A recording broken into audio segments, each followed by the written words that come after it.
Welcome to Knox Talks, the AI-generated podcast exploring the groundbreaking ways technology shapes our built environment. Today, we're diving into one of the least glamorous topics in buildings, and honestly, one of the most expensive. It's called tagging debt, and if that phrase makes your eyes glaze over, stick with it. This quiet problem sits underneath almost every analytics project, every fault detection rollout, and every retrofit rebid you touch.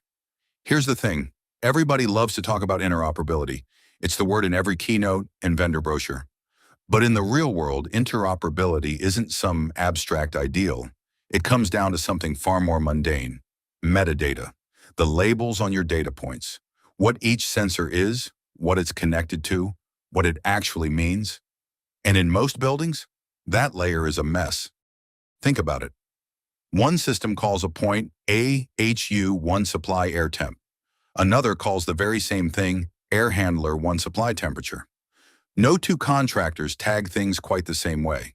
So every time you bring in a new analytics platform, an FDD tool, or a new controls vendor, somebody has to hand map all of it, point by point, building by building.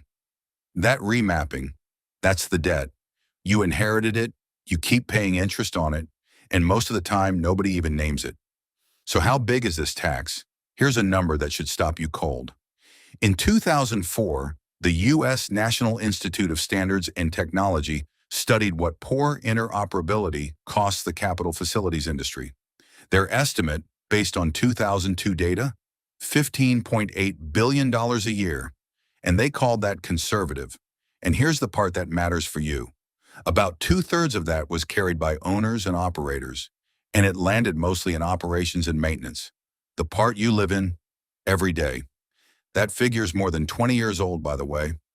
Buildings have only gotten more connected since. So what's being done about it? This is where it gets interesting. There's a standard in development right now called ASHRAE 223P. Its whole job is to create a formal, machine-readable way to describe a building's systems, the equipment, and how it's all connected. Not just a label, but real meaning that software can actually understand. And here's the clever part. For years, the industry had two widely used, overlapping metadata approaches: Project Haystack and Brick Schema. 223P doesn't try to replace either one.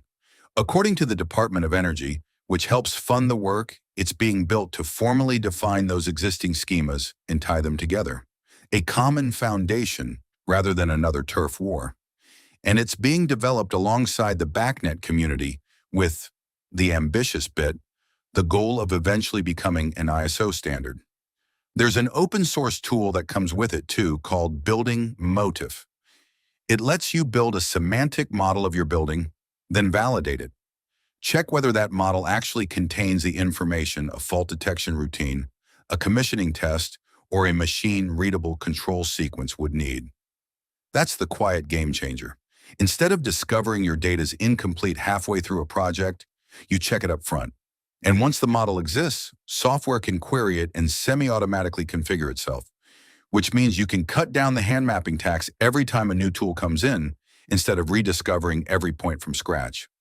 So what do you do with all this? First, start treating your tagging convention as a contract deliverable, not a nice to have. Write it into the spec that the building gets handed over with a consistent, standards-ready data model.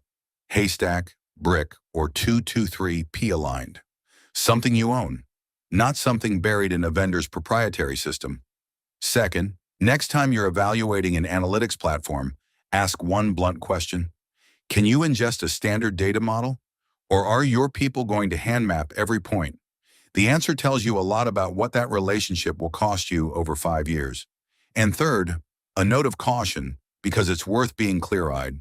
As of mid-2026, 223P still isn't a final, published ASHRAE standard.